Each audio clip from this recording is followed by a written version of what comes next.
बहू ने ससुर को पहुंचाया वृद्धाश्रम। अरे मीना बिटिया, तू यहाँ इस वक्त? अपनी बेटी मीना को शाम के समय दरवाजे पर देखकर अरुणा जी लगभग चौंकते हुए बोली।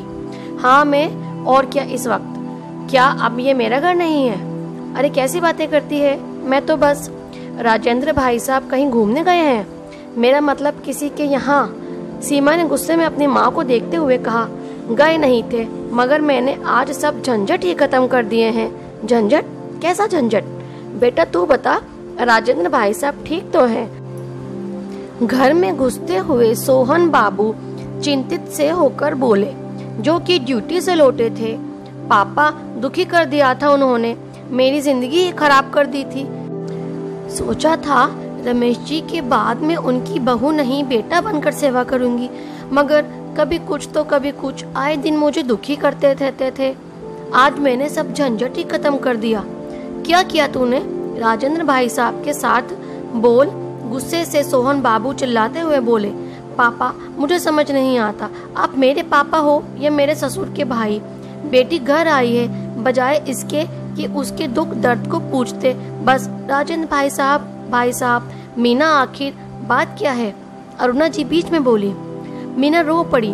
माँ, आप जानती हो ना, रमेश जी के जाने के बाद मैं नौकरी भी करती हूँ और अपने ससुर की देखभाल भी, मगर जब देखो मुझे ही ताने देते रहते थे। कल बोले मेरे 2 दोस्त क्या आ गए, तुमने चाय बनाकर पिलाना भी नहीं हुआ। मैंने कहा बाबूजी, दूध खत्म हो गया था तो लाने चली गई थी, लेकिन लाई तो आपके दोस्त चले गए थे। मैंने बस उन्हें बताना चाहा था तो बिगड़ पड़े और कहने लगे तुम झूठ बोलती हो, मेरा एक छोटा सा काम करने में तुम्हारी नानी मर जाती है और मेरी पेंशन पर पूरा हक जमाती हो, लेकिन मेरा ख्याल रखना भी नहीं हो पाता तुमसे। इससे तो अच्छा है मैं वृद्धाश्रम चला जाता, वहाँ अच्छे से रहता और अपनी सारी पेंशन अपने ऊपर खर्च करता। माँ, उन्होंने मुझ पर पेंशन का ताना मारा। उनकी पेंशन जितना आती है उससे कम खर्च है क्या उनका? दुनिया भर की रिश्तेदारी और उस पर से ये बीमारी का खर्चा, ऊपर से सवेरे शाम किचकिच। बस मैंने भी सुना दिया तो वे आग बबूला होकर बोले, तो छोड़ क्यों नहीं देती मुझे किसी वृद्धाश्रम में? इस घर से अच्छी तो मेरी जिंदगी किसी वृद्धाश्रम में रहेगी। तंग आ गई थी मैंने भी गुस्से में कह दिया, हाँ चले जाइए ना, कौन रोकता है? कुछ तो शांति मिलेगी मुझे। बस उन्होंने अपना बैग तैयार किया और मैंने भी उन्हें कल सुबह ही शहर से बाहर वाले एक वृद्धाश्रम में छोड़ दिया। आज ऑफिस से सीधा यहाँ आ गई। हे भगवान, ये तूने क्या पाप कर दिया? कल वापस घर गई थी तो तुझे उनकी कोई कमी महसूस नहीं हुई क्या? घर के बुजुर्ग अपने बच्चों पर बोझ बन जाते हैं, ऐसे तो कल हम भी तुझे बस बोझ लगेंगे। मीना मोहन बाबू और अरुणा जी की ओर देखने लगी, जो कि रो रहे थे। फिर उसे बीती हुई शाम याद आई। जब वह घर पहुंची तो घर एकदम से शांत था। जब वह पानी पीने के लिए फ्रिज खोलकर बोतल निकाल रही थी तो बाबूजी की आवाज कानों में गूंज रही थी, मीना, एक गिलास पानी मुझे भी। जी बाबूजी, मगर वहाँ कोई नहीं था। उसे अकेलापन खल रहा था। सचमुच बाबूजी तो चले गए थे, साथ में घर की खुशियाँ भी ले गए थे। तुझे पता भी है राजेंद्र भाई साहब तेरे साथ ऐसा बर्ताव क्यों करते हैं? मुझे बताया था उन्होंने। मेरे मना करने के बावजूद भी वो कहते थे, मीना मेरी बेटी नहीं बेटा है, मगर मैं अपने लिए उसकी जिंदगी नहीं बर्बाद कर सकता।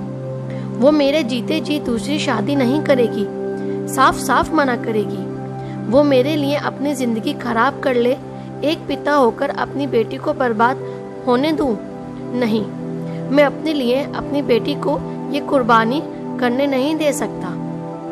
आप उसे समझाते क्यों नहीं? सोहन बाबू, मेरी कुछ सुने तब समझाओ ना उसे।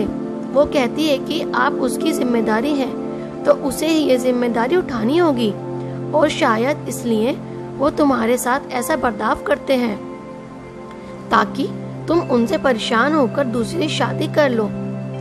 हे भगवान, कहते हुए मीना तेजी से अपना पर्स उठाकर बाहर की ओर दौड़ी। वो लगातार दौड़ती रही।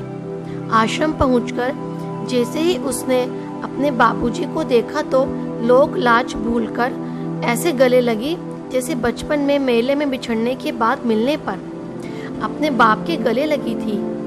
मैं माफ़ी के काबिल तो नहीं हूँ बाबूजी, पर मुझे माफ़ कर दीजिए न। नहीं बेटा, तुम मुझे माफ़ कर दो। मुझे लगा था कि मैं तुम्हारे साथ बुरा बर्ताव करके तुमसे दूर हो जाऊंगा, मगर ये बूढ़ा अपने बेटे को तो खो चुका है, अब अपनी बेटी को नहीं खोना चाहता। कहते हुए राजेंद्र बाबू फूट फूट कर रोने लगे। कभी मीना उनको तो कभी राजेंद्र बाबू मीना की आंखें पोंछते हुए एक दूसरे को चुप करा रहे थे। वहीं दूसरी ओर थोड़ी दूरी पर खड़े सोहन बाबू और अरुणा भी अपनी भीगी हुई पलकों को साफ करते हुए मुस्कुरा रहे थे।